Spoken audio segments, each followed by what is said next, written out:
Мора да ги одгонете табуите за тема која е деликатна, но која овде, околу нас, покрај нас, во оваа држава, во комуникацијата со светот се појавува. Педофилија. Еден збор кој има грчко потекло и кој во основа значи љубов кон децата. До тој момент, додека тоа ја изразува таквата сентиментална врска, нема проблеми. Но педофилија стана синоним за една наказна состојба, за болест, патолошка состојба, за психијатриски состојби, за сериозни состојби во семејството и уште повеќе во ова глобално село во кое децата се повеќе стануваат предмет на злоставување. Според некои интернет сознанија, над 100.000 деца во светот денеска се поставени на веб страниците и хакерите, па дури и блазираните типови се обидуваат да влезат, да ги погледаат сексуалните односи на возрастните со децата. Дали тоа нас во Македонија не се случува? Да. Ме шокираше информацијата на Хелсиншкиот комитет дека еден родител едноставно го продал своето дете за сексуален чин. Ме шокираат сознанијата дека малолетничкиот прилеп заминуваат, се прогонуваат на работа во одделни други делови од државата. Во Штипденовиве врие се работи за една голема или помала, само навидом сексуална афера, во кој предмет на злоставување или предмет на притисок се млади. Што е всушност педофилијата? Каде таа се наоѓа? Дали на каков начин нашите експерти, нашите невладини организации се соочуваат и ја гледаат оваа појава? Се разбира, веднаш на почетокот, моите ценети вечерашни гости, професорите на Скопскиот универзитет, Антони Новотни, невропсихијатар, професор Нелко Стојановски, потоа доктор Мери Бошкова, психијатар, Вера Цуракова, психолог, Драги Змејанац, невладината Меджаши и Велица Трајковска, секнодество. Како тоа педофилијата ја регистрира моите соработници низ прилогот кој само ќе не воведе, а по нормалниот преглед на рекламите се враќаме во студиото. Овој ден пишувавме домашна задача по математика, мислам дека беше, кај мојата најдобра другарка. И бевме седнати на маса, покрај масата, и тогаш дојде незиниот татко, кој што за информација беше пријател на моите родители. Седна до мене. Ни солзи и со болка во душата раскажува оваа господја за своето детство, сосема различно од она што треба да го има секое дете. Тогаш неговиот прст го стави до... Не знам што да правам едноставно во тој момент. Се вкочанив едноставно. Не мрднав во столчето, додека тој правеше нешто. Ја потиснала немилата случка длабоко во себе, за после многу години од нејзината душа повторно да проговори гласот на злоупотребеното 8-годишно дете. Знам само дека после тоа се заборавив. Не знам ништо што се случи после тој чин. Бегав од тој човек кој ќе го сретнем на улица или било каде. Никогаш нормално, мислам, не отидов во таквото повторно. На моите родители ништо не им кажам, затоа што не можам да им кажам, затоа што беа премногу строги во поглед на сексуалноста, во поглед на тие теми. И мислам дека ќе ме караат, дека имам грижа на совест, знаете, дека сум направила ништо лошо. Ке се седам на тоа, не можам да се го издржам и многу ми е тешко. Ова е само еден од многуте случаи за сексуална злоупотреба на дете. Половиот напад на дете или педофилија опфаќа повеќе полови дејствија. Овде детето е злоупотребено како сексуален објект за задоволување полови потреби или желби на личноста која е постара од него. Во таквите случаи детето не може да избира дали да се согласи на половата активност, односно да се спротивстави на тоа поради нееднаква моќ. Во педофилија спаѓа и екзибиционизмот, бакнување во пределот на гениталиите, мастурбирање, орален секс, вагинална или анална пенетрација со прст, пенис или друг предмет. Исплашени да не излезе во јавноста од срам од околината, од страх од стигматизација на децата, возрастните ги кријат ваквите случаи. Во Македонија педофилијата не е во голем подем, но бројот на вакви случаи е драстично зголемен за разлика од претходните години.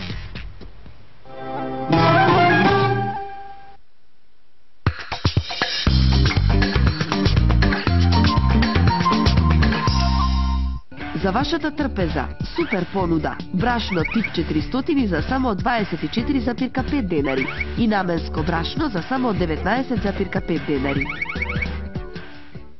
Сакамо ние мажи што се како Швепс, дечки што имаат повеќе од остар вкус, неодоливо освежителни, а сепак софистицирани. Какво?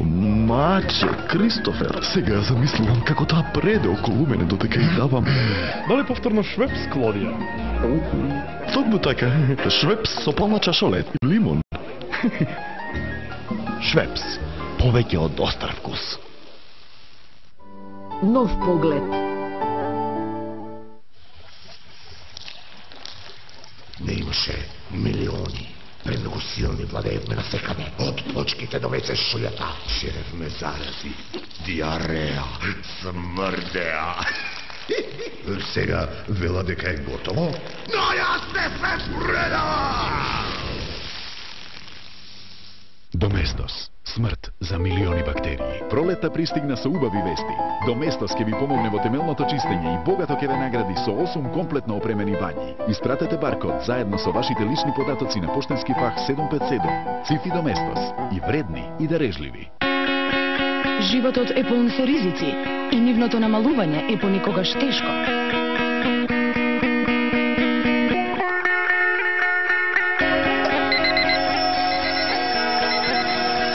Но намалувањето на ризикот од кариес и до 40% е веќе многу лесно. Сега доволно е само да джвакате Орбит со подобрена формула во секој оброк.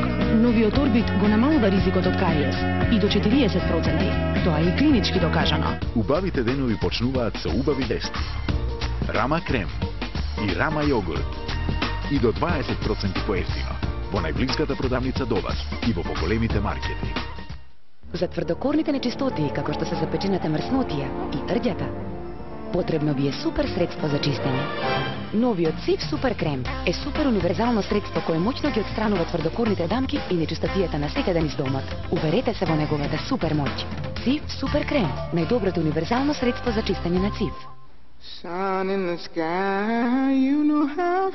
Богат вкус од избрани зрна. Неодолива арома на најдоброто кафе. Рич кафе за мигови на вистински одмор.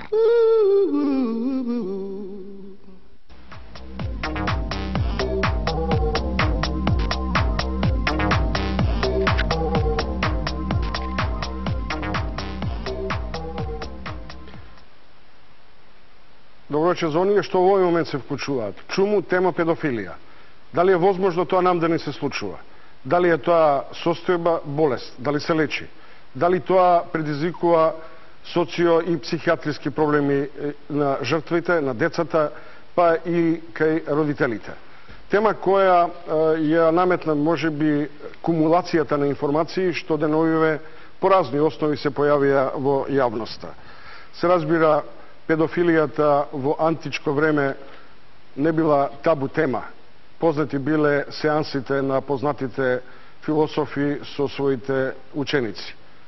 Познати светски писателски имиња биле педофили. Но тоа ништо не значи дека тоа е појава или процес која не треба да ја обелодениме. Дека тоа е табу тема во Македонија. Не е. Ќе се обидиме да ја демистифицираме со моите вечерашни гости. Од мојата лева страна, професор Нелко Стојановски, Вера Чуракова, психијатар, психолог и Змијанац од Меѓаши, Драги Змијанац од невладината Меѓаши. Од мојата десна страна, Верица Трајковска, среќно детство, невропсихијатар од Ентони Новотни и Мери Бошкова, психијатар. Комплетно и веднаш за професорите универзитетски, што е педофилија? Ако ме гледате мене, можеме да почнеме со едно дистингвирање, разликување на сексуалната злоупотреба на деца, кој што е еден поширок поим, и педофилијата, кој што вие споменавте, ама да оставивте некоја празнина во тоа дали е или не. Педофилијата дефинитивно е болест која што е влезена во психијатриската нозологија, односно психијатриската класификација како јасно врамковен проблем, психијатриски проблем. Ако зборуваме за педофилијата по дефиниција, таа опфаќа луѓе кои што имаат сексуални фантазии, сексуални нагони или сексуални активности со деца од предпубертетска возраст. Значи, првиот критериум да зборуваме за педофил дека тој општи сексуално на било каков начин, како што спомена вашата репортажа, па макар и само со сексуални допири со дете кое што е под 13 годишна возраст. Другиот критериум е да тој човек биде барем на 16 годишна возраст или постар нормално и да биде барем 5 години помал од својата жртва, постар се извинувам. Значи повозрастен од својата жртва. И уште нешто, педофилијата е уште потесен поим во смисол да овие луѓе најмалку 6 месеци треба да доживуваат такви сексуални ургенции, сексуални потреби или да прават такви сексуални активности и истите да се реперкуират на нивното социјално, професионално и семено живење. Значи, тоа е еден потесен поим и затоа треба да го разликуваме од поимот сексуална злоупотреба на деца, кој што пак се однесува за секој присилен или сексуален акт кој е предизвикан со заведување на дете од возрасен, каде што постои присила, сила или постои велам заведување на тоа дете и ги опфаќа сите оние активности кои што јас не ви ги споменувал сега, нели, од сама пенетрација до било какви сексуални милувања со децата. Значи тоа се два поими кои што се пошироки и е битно да ги разграничиме на почетокот, бидејќи она што го споменавте, подведувањето на децата за малолетничката проституција и некое педофилно, што условно наречено педофилно однесување на некои луѓе кои што нели во наводници се со некакво останато нормално поведение, исто така нешто за осуда, но се разликува од потесниот поим педофилија. Професор Стојановски, негде прочитав дека тоа е табу тема, ваш став, но дека тоа не е расширена појава во Македонија. МВР тврди дека сепак има неконтролирана темна бројка на вакви случаи. Заправо тоа, според моите сознанија, појава која што е во пораст, во светски рамки и кај нас, меѓутоа има темна бројка, според некои научни сознанија, од едно познато, 4 до 10 непознати. Во таа смисла, значи, е таа темна бројка за која што ние не можеме да тврдиме. Инаку, нашо пред малку господинот Новотни зборуваше, тоа е една девијација во сферата на сексуалните односи, наместо нагонот да биде насочен према нормален, да речеме, објект, овдека е обично према дете, јас би коригирал до 14 години, обично ги сметаме за деца и може да биде тоа и од еден пол и од друг, може да бидат од хомосексуални и од хетеросексуални, нели, настраности во овој случај да зборуваме. Значи, во Македонија во моментов ние немаме прецизни сознанија колку е таа расширена, но ни во светски рамки науката тука не дава конечен збор. Прогнозите се во овие рамки во кои што ги спомнав.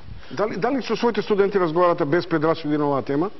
Да, разговараме, отворивме повеќе теми кои што доскоро беа табу теми, меѓу кои вие имавте една од тие за хомосексуалност. Јас во учебникот по социјална патологија пишував, меѓутоа не на основа литература и сознанија кои што се актуелни за Македонија, туку на основа светска литература, моите проучувања што ги направив, американска, француска, не знам, друга литература, пишував на основа тоа, иако знам, иако сум свесен, дека не се трансплантираа сознанијата од една таква заедница во друга, она што може да важи за Америка, сосема во еден друг систем, културен и така натаму, за Македонија да тоа не важи. Ниту по обем, ниту по карактеристики, ниту по етиологија и така. Во таа смисла овде може сега да продискутираме, меѓутоа претпоставам дека и колегите други, моите соговорници ќе се сложат дека без некои дефинитивни и прецизни сознанија за обемот, за етиологијата и така натаму на појава. А дека може да се разговара, веќе нашето општество отвори многу од тие табу теми, па и за ова не е проблем да се разговара. И со студентите разговараме, бидејќи се тие возрастни, може да разговараме за сосема сериозно, нормално пред да разговараме некоја ваква тема, ќе прочитаме нашата литература и проверуваме на интернет што може да се најде, што е достапно, па може да разговараме и за тие искуства, иако реков не се трансплантираат едноставно на нашата почва. Бидејќи срфате по интернет, сте им демонстрирале сексуален однос на педофилски начин? Не. тешко се улегува хакерски. Вера Чуракова, психолог, дали сте се соочиле со педофил? Да. Дали сте се соочиле со злоставено дете? Да. Какви Повеќе со злоставувани деца, отколку со педофил. Како доаѓаат родителите и што ви соопштуваат? Како сознаваат родителите за чинот? Кој родител тоа го знае? Знаете како, тоа е многу деликатно прашање. Моето искуство во работа со деца и со родители и со семејства покажува дека има деца кои што на многу отворен начин тоа го кажуваат. Имав едно дете во Скопје кој што ми кажа вака. Тетка Вера дојде пријател на моите родители, ме повика да ми ја покаже колата и да ми покаже особено како волан имам во колата, и ми рече дека ќе правиме вака и вака и дека ќе ми биде многу убаво. Но искрено да ти кажам, тетка Вера, воопшто не ми беше убаво. Значи има и такви деца, но има и деца кои што веројатно после ќе проговориме за тоа како приоѓа педофилот кон детето за да го освои, оти они имаат специјален стил во приоѓањето, се надевам дека некој од нас ќе каже за тоа. Значи има деца кои што не можат за тоа да кажат затоа што им се закануваат со смрт на мајката или на некој близок во семејството, па се принудени да молчат од страф. Но и некои деца молчат за тоа што се травматизирани, односно влезени во посттравматско стрес расстройство и тој настан го потиснуваат во комплетна амнезија. Така да тие деца реагираат на некој специфичен начин кој што покажува дека нешто се случило, но не знаеме што. Како би можеле да се диагностицираат децата кои на таков начин се злоставувани? Па вака, во нашата пракса психолозите применуваат тестови, но применуваат и проектники.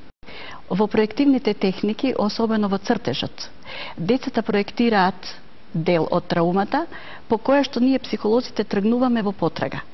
Значи, на секој цртеж се наоѓа еден детал кој што ја покажува дека се случила травма. Така да тој момент е она појдовна точка која што не води во да гњуриме, просто да влегуваме во душата на детето. Во, да речем условно, јавните малограѓански кулари, во новинарските средини, се зборува за случај каде што универзитетски професори злоставувале деца. Се зборува за, да речем условно, елитистички пристап, дека тоа станува некаков дух на надпревар. Дали е возможно да се направи некаква социјална категоризација на родителот или на педофилите и на децата кои се предмет на злоставување? Па вака, злоставување се случува од многу блиски луѓе, може и од роднини, од најблиски пријатели, луѓе во кои што не можете да верувате дека може нешто да направат на вашето дете, од видни луѓе, професори, политичари, во основните училишта, се случуваат и од родители. Така да, кога ќе се случи таква злоупотреба на дете, многу е тежок патот да се дојде до вистинскиот проблем, да се открие дека се работи... Кој го диагностицира инцесот? Како доаѓате до тие информации? Кога се работи за однос родител? Знаете како, прво мајката приметува дека нешто се случува со детето и го носи на лекар. Матичниот лекар нормално по симптомите што ги наведува мајката, го упатува детето на психијатар и на психолог. Знаете како, психијатрите и психолозите имаат едно големо поле, заедничко поле за работа, тоа е душата на човекот. Меѓутоа, психијатрите... Професионалот, како е возможно да го откриете педофилот?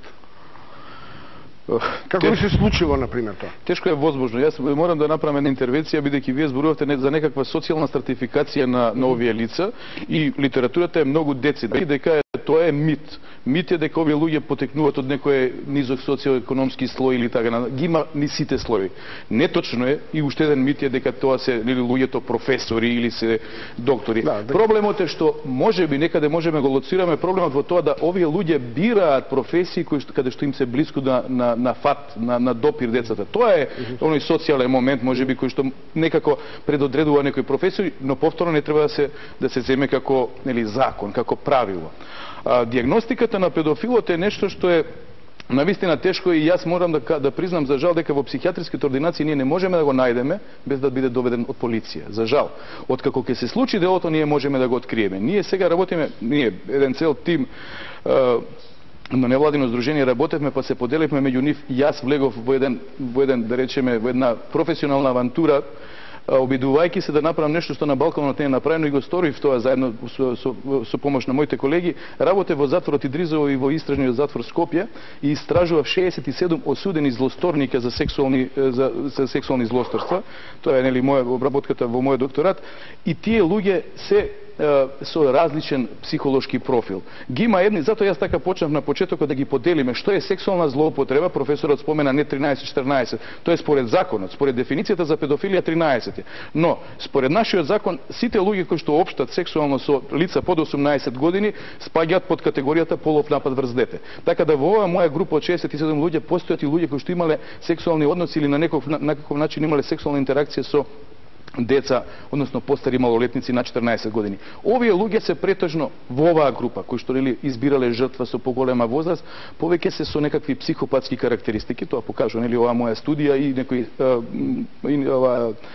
интернационални студии. Значи повеќе имаат насилни карактеристики, тоа се луѓе кои што имаат и мултикриминална историја, значи меѓу сето друго што го правеле, грабежи, разбойништва, силување на возрасти, силувале и деца. И тоа не се типе педофили.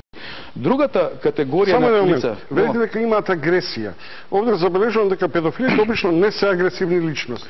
Токму тоа е делот кој што не го докажав, се извинувам. Значи, оваа втората категорија на луѓе кои што воглавном бирале жртва по 13 години и влегуваат во оваа категоризација на права педофилија, нели според психијатриската нозологија, тоа се луѓе кои што се повлечени, луѓе сенки, луѓе дури некаде нели во некој наш опис, нека ми простат, јас сум психијатар, не би требало да рекам, ги нарекува популацијата лигави стари човечиња, што е повторно мит, но се луѓе кои што се особено несигурни во себе, особено се подложни на тоа да се подлизуваат, да се наоѓаат некаде во позадината и никогаш психосексуално не созреле да имаат некаква сексуална интеракција. Доктор Мери Бошковска, има статистика?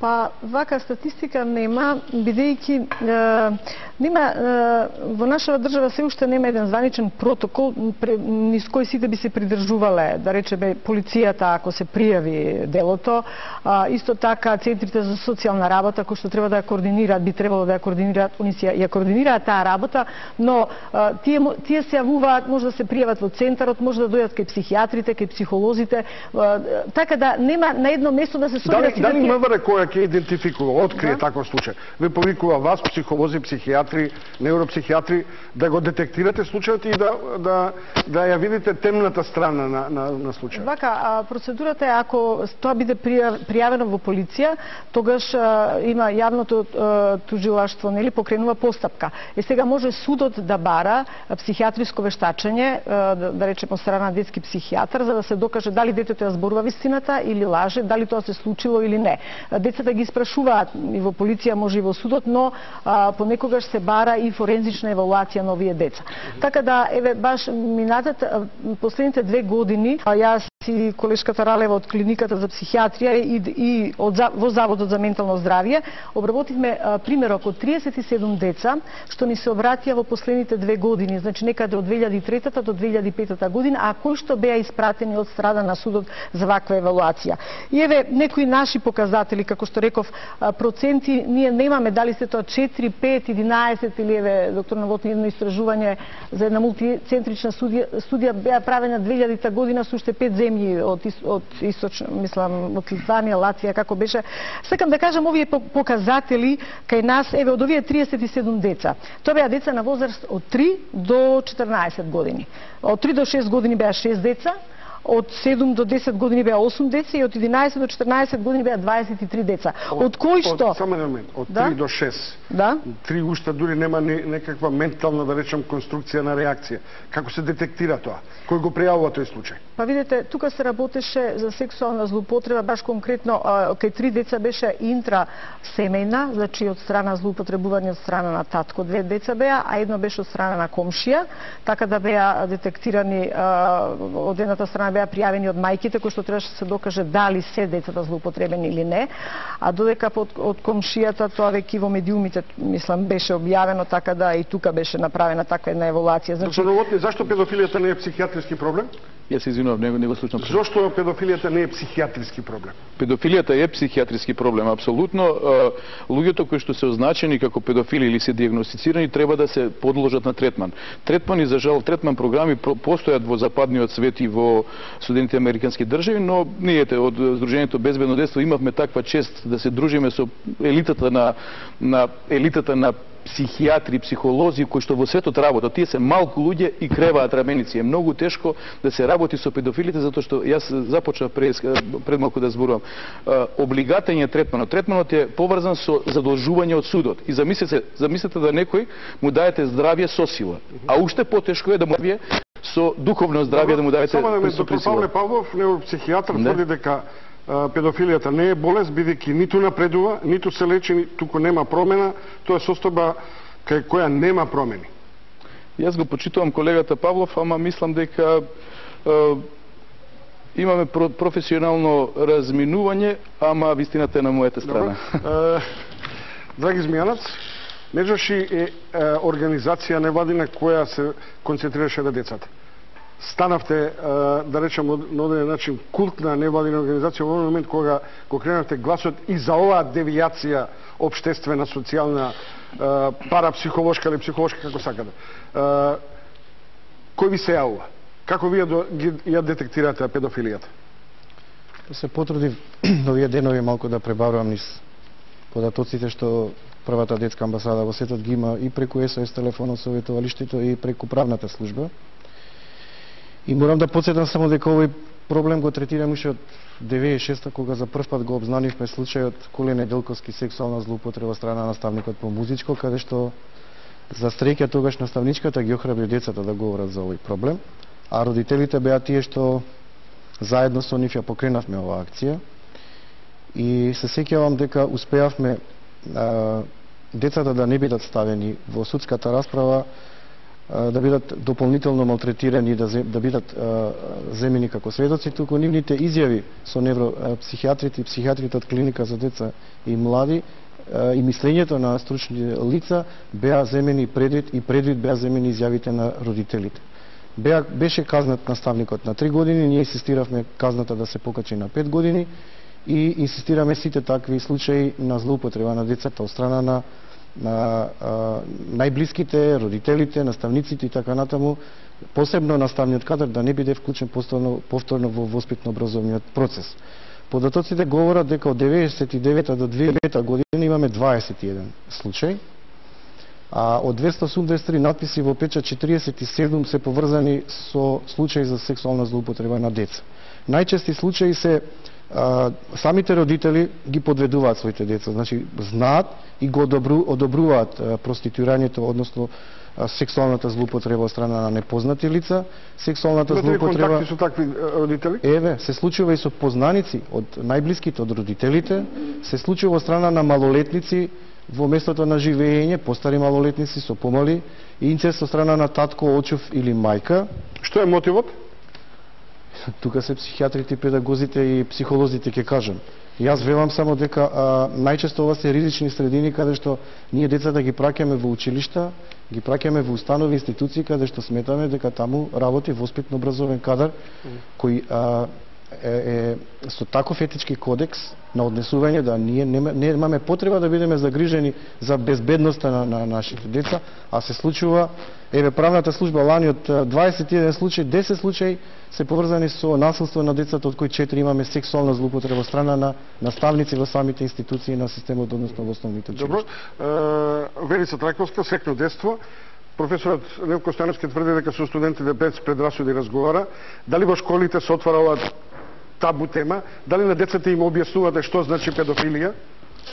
Ја не работам во школа, него на факултет.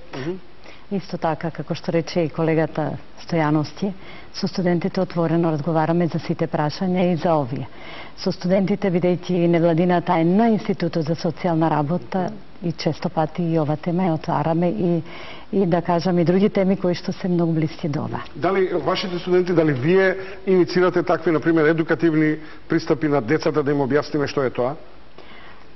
И од едната и од другата страна се иницира. Јас секако, затоа што предавам и ментална хигиена, често пати и тука сум оној иницијатор која сакам да отворам тема во која што они слободно ќе зборуваат, а секако и они прашуваат, нема, за нив не е табу. Ако се работи за ментална хигиена, дали сме ние загадено социјална средина која може да импутира ваква девијантна појава?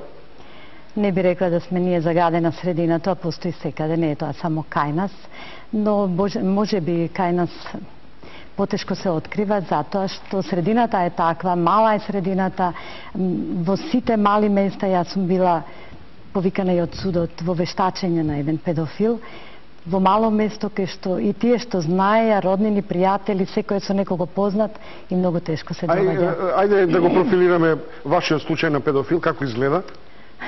Ништо не се разликува. Како што вели, дали е тоа, да речем, условно лигав, возрастен ветеран или... Тоа беше наставник учител, кој што ниту беше лигав, ниту беше возрастен, имаше 46 години и со неколку деца, ученици од 4-то оделение, тоа беа 10 годишни деца, ученички, кои што неколку години ги злоупотребувал.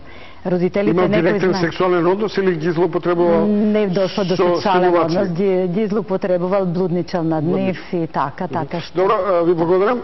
Само еден момент, мислам дека имаме гледач. Добро вечер. Добро вечер. Повелете. Еве едно прашање кое што би било добро да се малку вака обработи на во емисијата. Зошто е многу потешко да се навлезе во светот на женските особи кои што се педофили, педофилки и така натаму. Зошто? Затоа што поред машките педофили има и женски педофили. Ова не го зборувам случајно и тоа ги има доста, но не се навлегува во светот на женските особи педофилки. Толку. Благодарам. Благодарам. Постои. Постои добро прашање на гледачот, за да се заштитиме ние малку или да излеземе од фокусот само на внимание. Постои, но тој процент е за жал и во светски рамки е понизок. Јас не ме фаќате се за збор, ама се работи за некаде 10 пати, 15 пати помала застапеност на женски педофилија кај жени, да речеме. И уште нешто, јас би дополнил она верица што го загатна околу бројките на застапеност, го има кај нас, го нема кај нас. Знаете што, ние не сме исклучок. Македонија е една држава која што е во Европа, без разлика нели дали некој сака да ни каже или дека сме или не сме, една држава од светот, а бројките укажуваат дека во некои поразвиени држави, каде што статистиката е нешто што се обработува, се извинам, каде што истражувачките екипи работат, нели се добро организирани, вела дека, да речеме, еве јас имам податоци, Америка вели дека во 90-та година 133.000 случаи на потврдена сексуална злоупотреба на деца. Веќе 93-та 405.000 случаи на сексуална злоупотреба на деца. И видите какви уште пострашни бројки. Велат во друго истражување, тоа Галуп Сурвеј студија една која што вели дека секоја четврта девојка и секое 8 машко од до 18-та годишна возраст била во Америка на некој начин сексуално злоупотребено. Јас уште еднаш опоменувам, значи не зборуваме само за пенетрација, за сексуален однос, него зборуваме за било каков обид да сексуално се општи или да се блудничи или како сакат.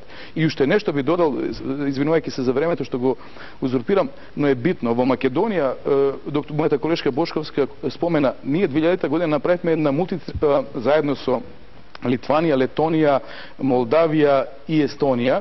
Случајно влеговме нели со нашиот ентузијазам во оваа истражувачка студија, беше од американски експерти раководена, значи беше на вистина научна студија и во таа студија испитувавме 360 деца од скопските Битола и некои други рурални средини, деца од 7 и 8 оделение. Добивме процент од 3% на застапеност на деца кои што на не дадоа индикативни прашања дека на некој начин биле сексуално злоупотреби. Значи во Македонија професори Трајковска и Стојановски, дали е добро што разговараме за ваква тема или мислиме дека на одреден начин можеме да имаме стимулативна ситуација? Стимулативна не е, затоа што по моја оценка треба да се овие прашања кои што постојат, кои што се реални, треба да бараме решение за нив и да најдеме не само во емисиите, туку и во научната расправа да бараме да се тие на некој начин разрешуваат. Јас само дополнение на напред малку што зборуваше колегата Новотни. Имам при мојот повеќе месечен престој, да речеме, на Сорбона, без малку секој трет дневник на телевизијата почнуваше со некоја педофилска афера. И тоа обично за несреќа беа посочувани дека се главно наставници во некое училиште, каде ќе се открие дека наставникот по ликовно или по музичко ги злоупотребува своите ученици. Обично, нели, помлади, па ќе земи да го учи клавир, па ќе го седне в скут, па ќе го пипка и други такви нели действија ќе превзема, кои што се очигледно настрани. И навистина и таму потешко се открива, меѓутоа таму има тие повеќе истражувачко новинарство, па доаѓа до сознанија повеќе. Веројатно и кај нас тоа во перспектива ќе се откриваат повеќе вакви случаи и значи како реалност тие ги имаме, ние треба сега да укажеме само на можните опасности каде тие како потенцијални жаришта, што би рекле, постојат, да не би ни се случувале, бидејќи беше истакнато дека оставаат страшни травматски последици на личностите кои што на некој начин биле злоупотребени. Морам да бидам помалку директен или дегутантен. Денове пишува за педофилски акт на српски владика. Во јавноста се дистрибуираше висок, односно бискуп кој имал серијали на такви случувања. Познати светски државници исто така беа дел на дискредитација заради педофилија. По она афера во Белгија каде што беа вмешани министри.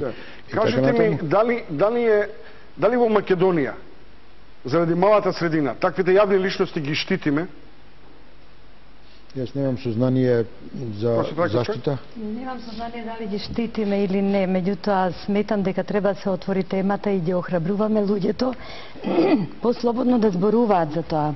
Ако не се отвори темата на телевизија или во јавноста, во печатот, не може, луѓето нема да бидат охрабрени да прозборат и да се пријават, да пријават случај и да пријават самите. Сега во моментот има мајка која што зборува за инцест и педофилско однесување на нејзиниот сопруг. Во овие денови, еве, недела дена со неја работа. Но не е само отварањето. Знаете како, многу е деликатно тоа прашање. Ако се отвори, ако некој дете каже дека е сексуално злоупотребено, во ред.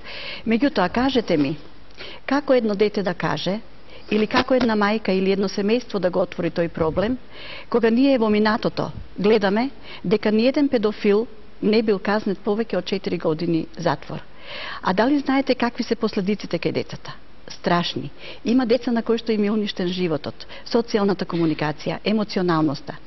Не знам дали вие во план да проговориме за последиците кај децата. Јас би сакала да ми дозволите после, ако може после.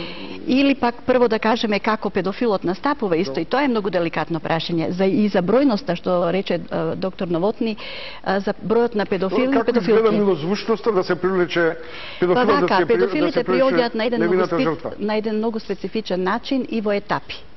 Настапуваат како да им треба помош од детето или како да бараат совет, се додека не го освојат и не станат негова најмокна жртва. Нивната основна цел е да го поробат детето и да го скршат отпорот. Штом ќе го постигнат тоа, преоѓаат кон застрашување на детето. Чекате момент. Дали се тоа психолошки лабилни личности? Дали се тоа посесивни личности? Вака, компетентна литература зборува дека нивниот карактер има специфични црти, односно тие имаат нарцистички и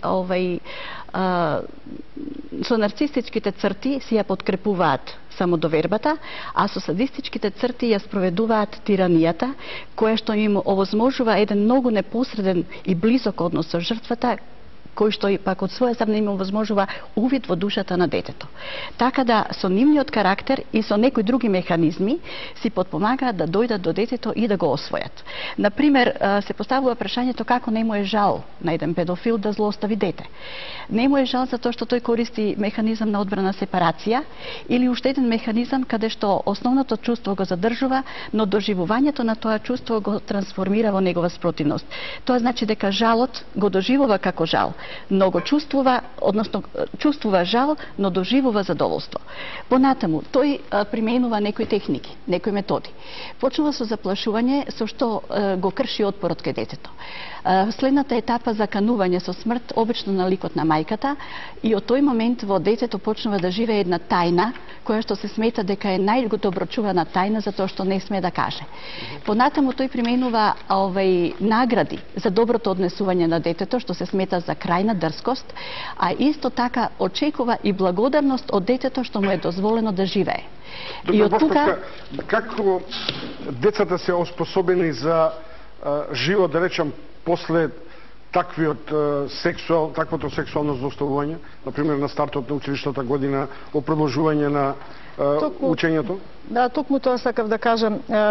Ќе ви одговорам на ова прашање и нашите превентивни активности уште 1998 2000 година ги усмеривме токму кон оние што најмногу работат со децата, односно наставниците во училиштата, односно со педагошко-психолошките служби во училиштата, во градинките, значи како да се препознае дете што е сексуално. Добро, ние опште работевме уопште за проблемот на злоупотреба, но и кај сексуално злоупотребените деца. Значи, еден од симптомите со кои што детето може долго време тоа да го чува како тајна во себе поради срам, страф и чувство на вина. Понекогаш, знаете, траумата се дожива во зависност од возраста на детето. Тука мораме, мислам, ова да го потенцираме. Дете на 3 години и дете на 9 години и дете на 13 години не ја доживува злоупотребата исто. Тоа е поврзано. Значи, со сознајното сваќање. Едно дете како ја сваќа сексуалната злоупотреба и се разбира дали тоа било еднаш или било повеќе пати. Понекогаш, знаете, сега да раскажуваме случаи, мислам, има многу случаи од овие 37, знаете, имате дедо што злоупотребил дете, имате наставник што злоупотребил дете, но многу е битно дали било тоа еднаш, дали било повеќе пати. Во секој случај, успехот, детето попушта, концентрацијата му попушта, се уваат тие стравови, анксиозни состојби поврзано со проблеми со заспивање, со спиење, голема приврзаност кон родителите, знаете, намален апетит, губат во тежина, така да родителот понекогаш гледа детето му се менува од едно дете кое што имало одличен успех или солиден успех, одеднаш попушта, има единици, па честопати знаат и наставникот да рече нешто ова се случува со детето. Змијанац Трајковска, професор Трајковска. Сакам да посочам 3 примери каде што можеби ќе бидат полезни за родителите. Едниот пример е кога девојче е силувана од познаник на родителите и после 7-8 години го пријавува тој случај на нашиот СОС телефон и неколку пати разговара за тоа и веројатно храбрена има намера да го и целиот град со ликот на тој злосторник со намера да пише една реченица: тој е лош човек. Сите да знаат. Вториот пример е кога полусестра е силувана од полубрат, бидејќи тој полубрат бил силуван од неговиот татко, значи жртва насилник. Малку треба се проговори и за тоа. И третиот случај, исто така, кој може да биде злоупотреба на пријава на ваков случај, каде што таткото пријавува за сексуална злоупотреба од мајката во децата и други видови на малтретирање, како принуда децата се сооблекуваат, гледајќи ги како водат љубов и така натаму, но се докажува дека таткото, бидејќи било отстранет или немал можност да се видува со родителите, употребува мајката. Дали има потреба од осветништво на жртвата? Да. Подосна? Змијанац? Да? Па ова е еден од пример каде што родителите се справуваат преку децата во нивното меѓусебно конфронтирање, ги употребуваат или ги злоупотребуваат. Дали има инцидент? Не смеа да се жестат против злоупотребувачот, да се полнат со да негативни не треба да се жестат, меѓутоа во нив постои омраза кон злоупотребувачот. Детето Дали постои омраза кон светот, кон перспективата, кон Постои омраза, мислам детето има еден негативен став кон појавите за тоа во него се вгнездува. Тоа е најтешкото што психологот, психијатрот може од него да го извади. Детето добива прво едно негативно чувство кон себе. Фактички јас не чинам. Не чини и тој, меѓутоа и јас не чинам. Она што е кај мене не е добро, затоа јас сум така и така злоупотребен. Односно, кај детето е најтешко да му се врати довербата во него и самодовербата дека тоа не е виновно, дека треба да се ослободи од тоа, дека е само жртва, а не виновник во ситуација. Вака, јас би убава тема се отвори и да проговориме малку околу симптомите, затоа што верувам дека нема родител кој што во овој момент не ќе се праша како би препознале дете кое е сексуално злоупотребено. Преска реков дека детето, како што рече доктор Бошкова, го менува однесувањето. Станува или многу послушно или многу нервозно. Се јавува страшна анксиозност, му се пореметува сонот. Се случува да сонува еден исти сон во ноќта повеќе пати или подолго време. Развива извонредна способност за препознавање на знаци во средината кои што предупредуваат на опасност. Се јавува слободно лебдички страв, што е исто така го прави детето анксиозно. Се јавува стеснување на свеста, наметнување на мисли. Сето тоа води, остава слика на едно дете кое што има, да речам, и патолошка, нели, клиничка слика. И тука можно е, ако не се знае етиологијата, ако не се знае дека детето доживеало траума, да се помисли дека детето е веќе во некој процес, нели, на патологија. Кој е психијатриски случај? Жртвата, насилникот, родителот? Па, јас дефинитивно, нели, се изјаснив и тоа стои во литературата дека насилникот е психијатриски случај. Ако е педофил по оваа категоризација, тој е психијатриски случај, треба да се лекува и постојат третман програми.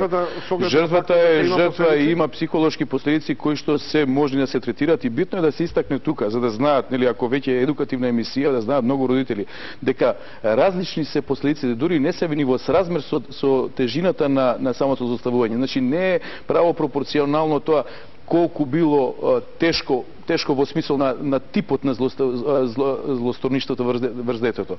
Туку е битно и каков е семејниот супортивен систем.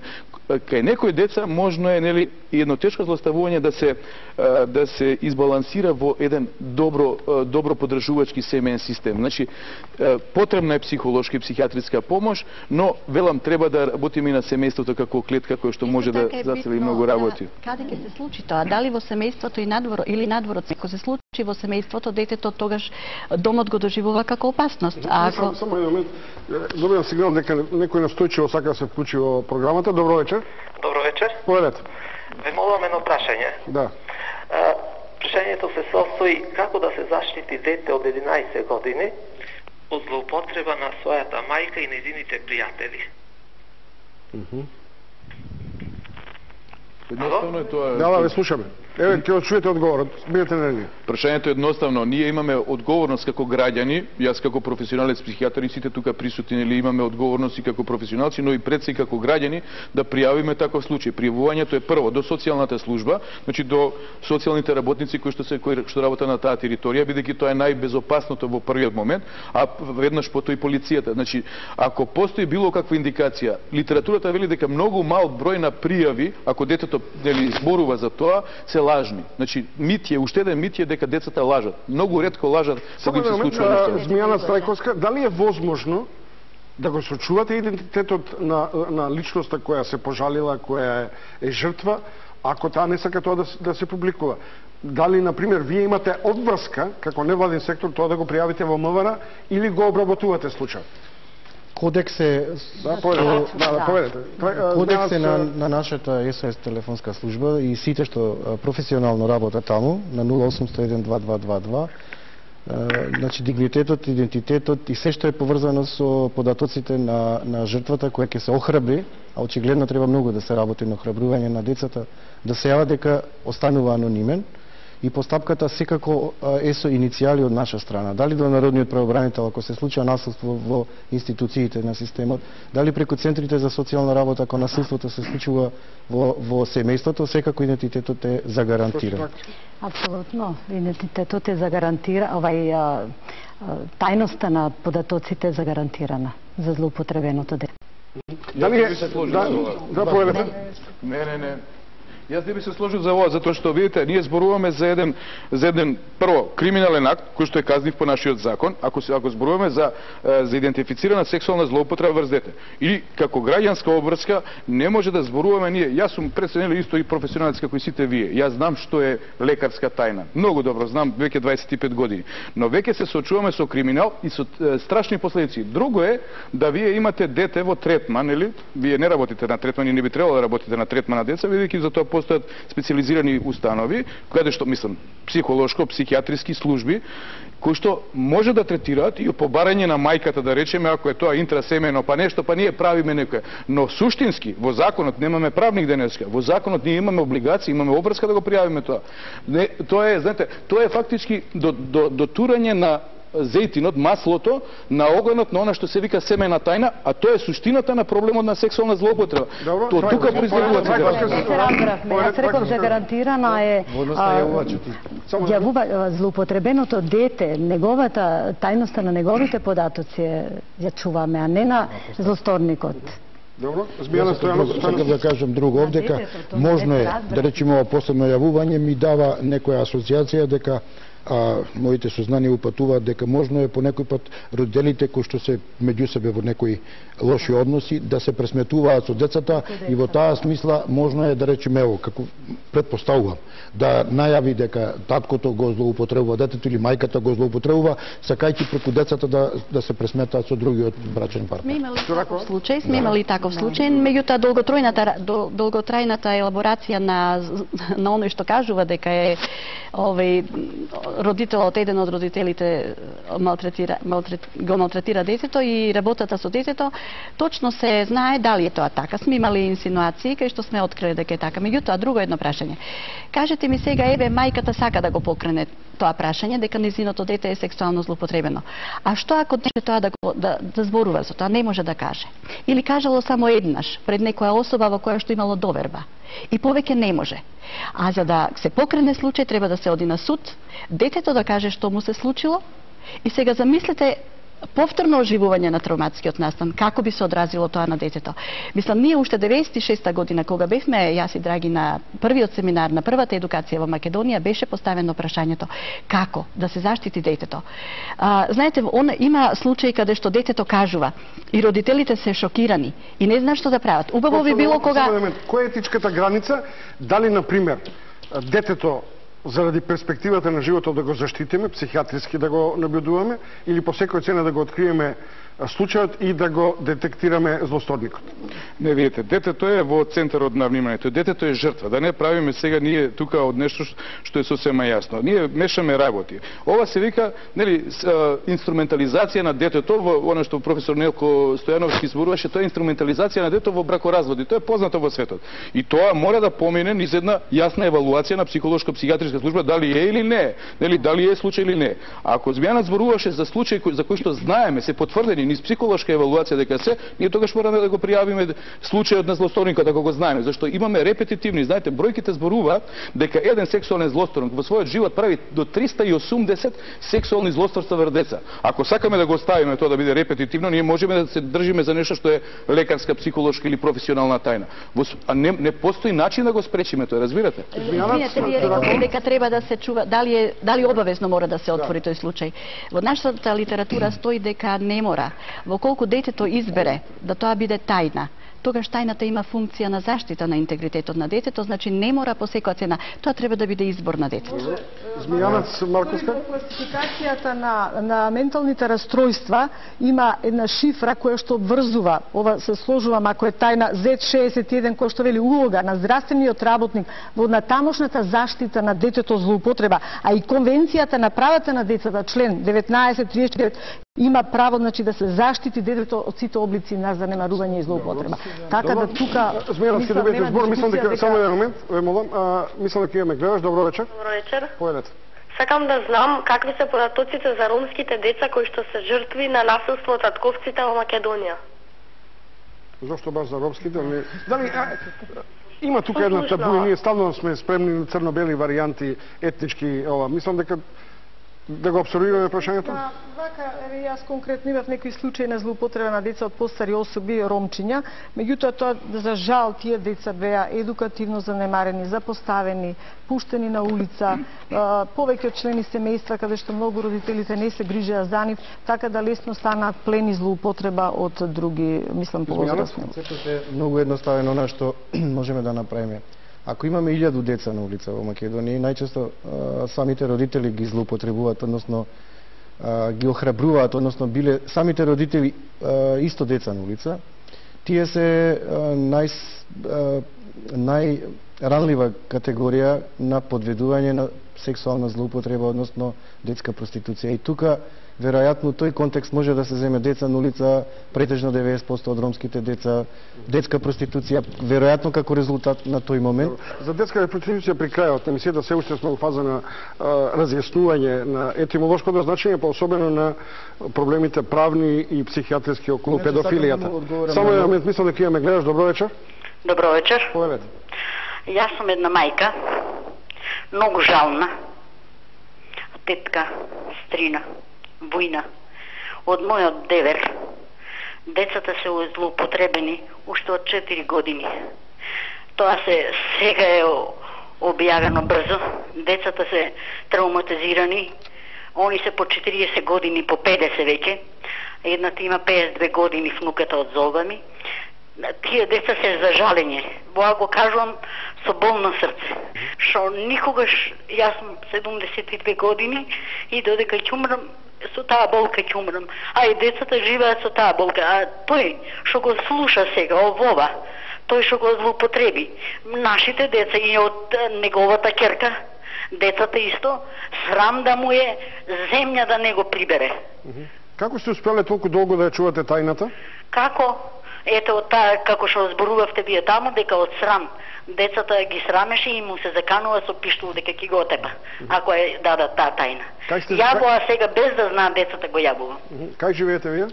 Јас, да ви кажам во Охрид. Добро, ви благодарам. Не сакам понатаму да ве детектирам. Само еден важен прилог за ова што се јави гледателката. Дури некои истражувања, релевантни што вели колешката, вела дека дури 77% од сексуалната злоупотреба настанува во семејството. Затоа да го разбиеме тоа табу дека професори попови и вамо таму. Јас не би сакал да излеземе од емисијава со такво едно чувство, нели? Значи, интрасемејното насилство сексуално е најчесто. И да го искористам, ако ми дозволите, само пред да ми реплицира Змијана, да појаснам што сакав да кажам со тоа пријавување. Ако имаме еден, како се вика тоа на македонски, потврден случај на сексуална злоупотреба на дете, јас прв сум за тоа да се секундарно виктимизира со бројни интервјуа. Затоа постојат така наречени мултидисциплинарни тимови и нашето здружение работеше со полиција, со социјални работници, со правници, со лекари, психолози. Што се случува? На едно место се собира и се работи интервјуто. Ако се потврди тогаш, детето веќе не се виктимизира у полиција и така и во светот се работи, не се носи по судови да го признава тоа, туку се оди понатаму во постапката да го спречиме злосторникот да го повтори тоа. И тоа не е разбивање на професионалната тајна. Мислам дека имаме гледач уште еден. Добро вечер. Ало? Добро вечер, повелете. Ало, добро вечер. Повелете. На телефон директорка од училиште, поранешна директорка на училиште, би сакала да го поздравам тимот што го имате во студиото, бидејќи мислам дека сте одбрале квалитетни луѓе за оваа емисија. Особено докторот Новотни, кој што пред 10 години, поточно 97 година, држеше семинари за директорите и за професорите во училиштата, каде што беше појавена педофилијата, и тие семинари беа многу успешни. Тимот што го држеше семинарот беа професори, лекари, психијатри, полиција, имаше гости од странство, потоа гости од Словенија и на многу убави примери прикажани, директорите можеа да се запознаат и психолозите и педагозите од училиштата што е тоа педофил. Колку време бевте наставник и директор?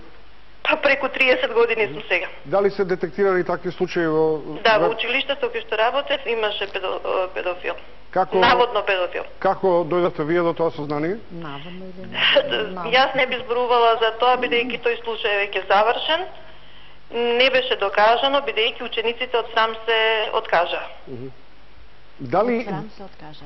Од срам се откажа. Од срам се откажа учениците. Добро, ви благодарам многу. Меѓутоа сакам да кажам дека со тие семинари што тогаш беа почнати, а беа прекинати, мислам дека образованието остана многу посиромашно. Добро, ви благодарам многу. Стојановски Трајковска, коментар.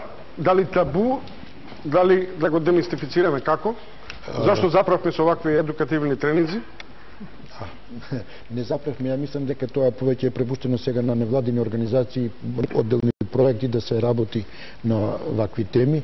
Инаку Не верувам, ја мислам дека натаму ќе добива во екстензитет, а нема да биде натаму табуизиран. Да биде табу и се работи на тоа и јас мислам дека сега се отварајќи се сите тие теми на прво сексуална злоупотреба на деца, па на млади и сега се стигна и до оваа тема која што навистина нема да биде табу.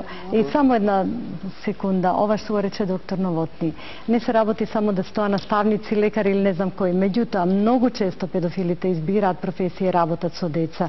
Они на тој начин им се приближуваат, создаваат кај нив една сигурност дека им се пријатели, дека им се блиски. Тоа е она што, а во семејството е навистина многу често. Многу често. Просто дали, например, социјалниот амбиент, значи на одреден начин елементи на купување, на љубовта, на привлекување. Да, вие слушнавте и педофилите тоа и го практикуваат, да би дошле прво да се доближат до жртвата, да наречеме, со разни нели средства, купување на љубов. Дали, например, скарадноста на карактерот не води во правец на тоа како што беше соопштено од Хелсиншки комитет, дека едноставно родителот си го продал детето заради социјална сатисфакција. Тоа е друго. Тоа повеќе е случај со малолетничката проституција.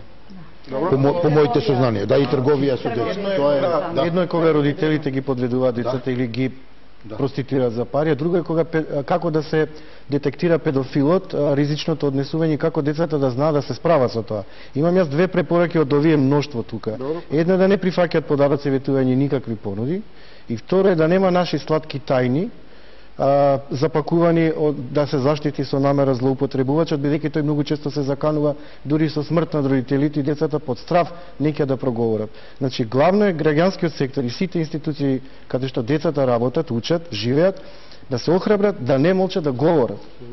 И затоа велам ја тајноста на податоците на жртвата кај нас е загарантирани, но не значи и злоупотребувачот ќе биде загарантирана неговата тајност. Баш треба да се говори отворено за такви злосторници и треба казните да бидат ригорозни, бидејќи друг начин не гледам, бидејќи тука имаме жртва и насилник.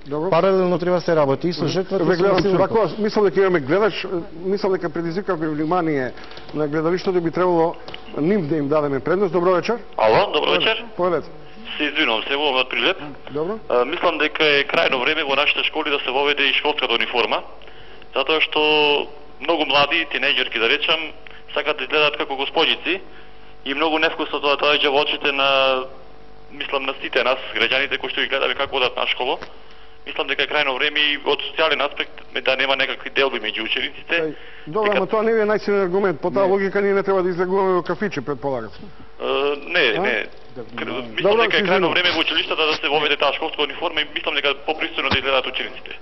Добро, има тука контравезни сваќања, но биете на линија. Јас немам ништо против пристојноста и некакви норми, но само да внимаваме, да не поистоветуваме педофилија со некакви други ситуации, затоа што педофилите ние се обидуваме да ги отсликуваме, бидејќи сме многу тука стручњаци секој на свој начин, не успеаме. Тие имаат во суштина когнитивни дисторзии, што за народот, нели, да појасниме, извртени мисли во главите, кои што велат вака, ова се реални изјави на тие затвореници кои што го направиле тоа злодело. Вели, јас верувам дека сексот со деца може да придонесе децата да се чувствуваат поблиски со возрастните. Тоа е мисловна извртеност, тој мисли на вистина така. Вели, задоволството при сексот со деца е обострано, или сексот меѓу возрастен и дете може да представува корисно сексуално искуство за детето. Значи, или ова што гледачот го спомена, вели, девојчињата кои носат мини здолништа се веќе зрели за секс. Тоа се луѓе, дозволете, тоа се мозочни, мисловни извртувања на возрастни луѓе кои што немаат јасна сексуална дефинираност, кои што се незрели, кои што се болни.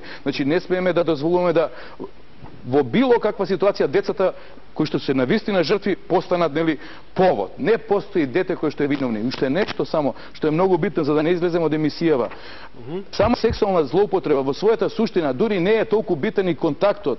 Битно е дека е тоа би траело траст од англосаксонското подрачје, што би значило предавство на довербата. Детето е предадено, неговата доверба во возрастниот што го гледа како модел, учи од него, одеднаш кој што треба да се грижи, да го чува, да го негува, одеднаш го злоупотребува. Дали е тоа родител Дали како родители треба да стравуваме, како дедовци, како социјални луѓе да стравуваме, како што обично велиме, не дај Боже, детето да го пуштиме од порта до школа, до училиште. Треба контролата од семејството да биде присутна на секој, како што би рекле, нели, и како една инстанца на социјална контрола, и другите треба да го прават. Школото, ево, пред малку директорката, имаме служби во школите и тие треба да се на некој начин будни, меѓутоа семејството е првата референтна група и тука треба да се внимава посебно. Би се надоврзала на излагањето на доктор Новотни. Има многу право. Педофилот има изместен систем на вредности. Нема чувство на емпатија и што е најстрашно, на крај тој се чувствува за жртва. Знаете. А што се однесува до непретходниот дел, до едукативниот дел, ние веднаш по 96 година добивме оригинален филм на сексуална злоупотреба од шведските едукатори. Беа љубезни, ни го дадоа филмот, тој е архивиран во детската амбасада и го користиме кога имаме едукации низ градовите. Ние имавме во многу градови, дури во некои градови бевме повикани по 2 и 3 пати. Меѓутоа јас пред неколку месеци се обидов и во нашата поликлиника Букурешт да направам семинар пред педиатрите, лекарите и го емитувавме тој филм затоа што сметав дека се стручни лица, верувајте, не можеа да го гледаат луѓето филмот, затоа што е тоа навистина драматично за гледање. А можете да замислите што доживува дете во тој момент. Добро, имам уште некој гледач и потоа ќе ви прикажам уште една сторија што моите асистенти, односно соработниците на ЧУМО ја подготвија и повторно ќе се вратиме во студиото на тема педофилија. Мои гости, како што веќе забележувате, уште еднаш да ги представам, од мојата лева страна, професор Нелко Стојановски, Вера Цуракова, психолог, Драги Змијанац, невладина Меджаши, доктор Вера Марковска, Центар за социјални ментално, како рековме? Мери Бошковска, Завод за ментално здравје. Мери Бошковска, ја упорно се извинувам, Марковска, Мери Бошковска и Антони Новотни од Невропсихијатриската клиника на Скопје и професор Трајковска од Верица Трајковска од Скопскиот универзитет. А сега имаме гледаш, добро вечер. Ало, добро вечер. Поведете.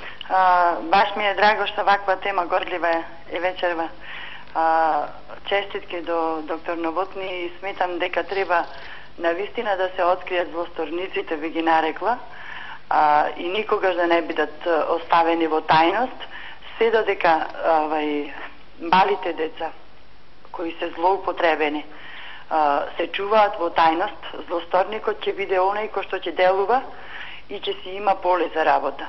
А ако ние направиме, мислам, екипата од психолози, психијатри, слободат децата, ги натераат да прозборат и го ослободат својот гнев и страф од себе си, ќе направат да се намали процентот на загрозени деца.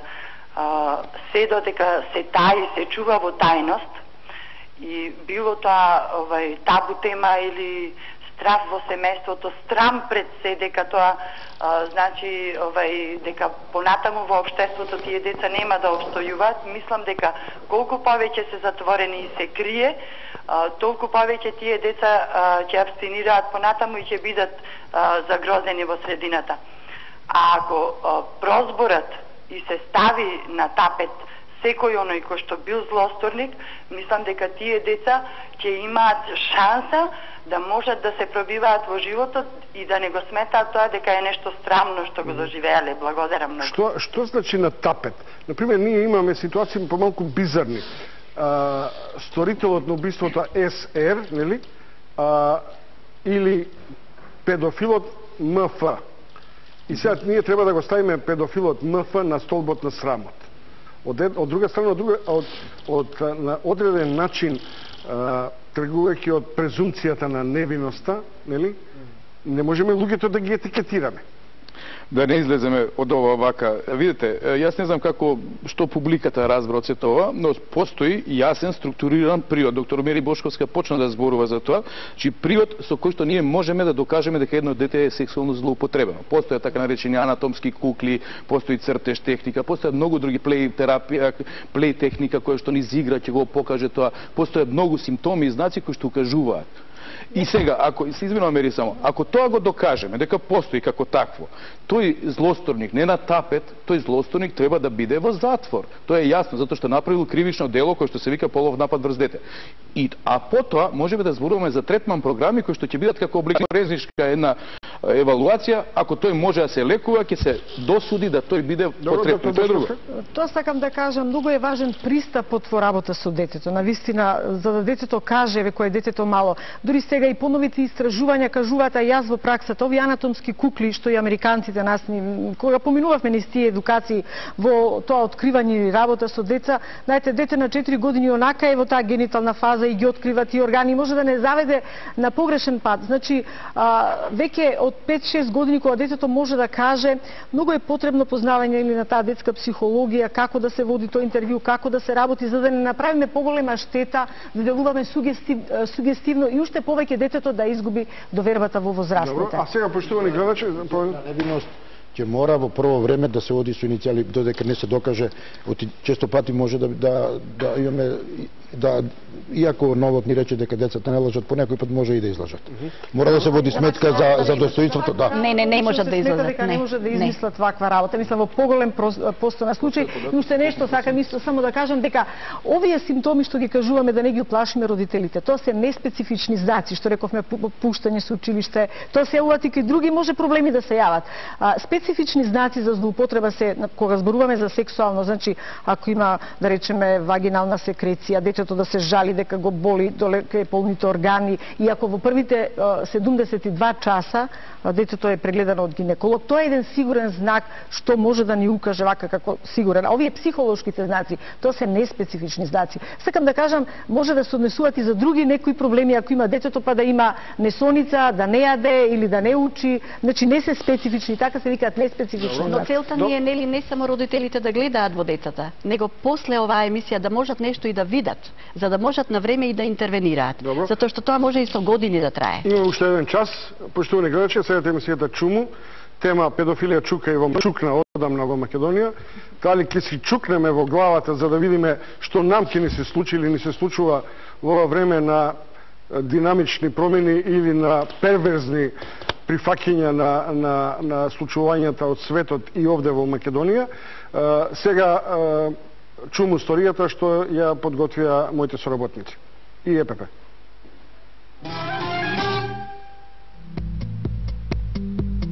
Ако дојдеш со мене, ќе ти дадам подарок. Вака педофилите најчесто ги залажуваат жртвите, ги задоволуваат своите сексуални потреби, за секогаш оставајќи болни белези во натамошниот развој на овие деца. Љубов кон детето е буквалниот превод на терминот педофилија. Станува збор за јасно структурирано психијатриско расстройство, велат психијатрите. Детето жртва треба да биде под 13 годишна возраст. Значи, кога зборуваме за деца жртви на 13 годишна возраст, тогаш не можеме да зборуваме за педофилија по тие строги критериуми на диагностицирање на оваа болест. Вториот услов или вториот критериум за дефиниција да биде исполнета дефиницијата за постојано расстройство од типот на педофилија е да злосторникот, сексуалниот злосторник, како македонски се нарекува, односно педофилот, биде барем 5 години постар од жртва. Педофилите обично не употребуваат сила за да ги задоволат своите потреби, иако не е исклучено ни тоа. Најчесто жртвите ги залажуваат со чоколадце, пари или играчки. И информациите од Министерството за внатрешни работи велат дека во најголем дел од пријавените случаи детето е злоупотребено додека е само, па сторителот усно му се заканил и го измамил. По кривичниот законник постојат неколку одредби кои се однесуваат на ова кривично дело: полов напад врз дете, задоволување полови страсти пред дете, прикажување на порнографски материјал. Според експертите, казните се различни, од минимум 1 до 10 години затвор, во зависност од делото, вршителот и последиците.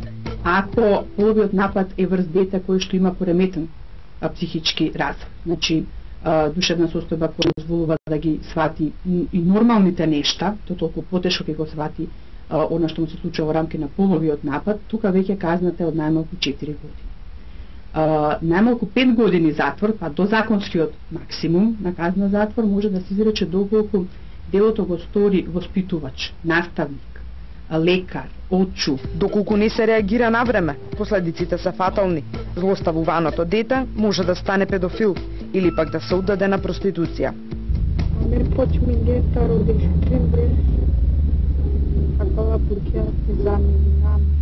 Според податоците од МВР, во 2005 година пријавени се вкупно 137 случаи на кривични дела против половата слобода и половиот морал. Најбројни се оние кои се однесуваат на полов напад врз дете, 53 случаи, а најмалку само еден пријавен случај на прикажување на порнографски материјал. Темната бројка е далеку поголема.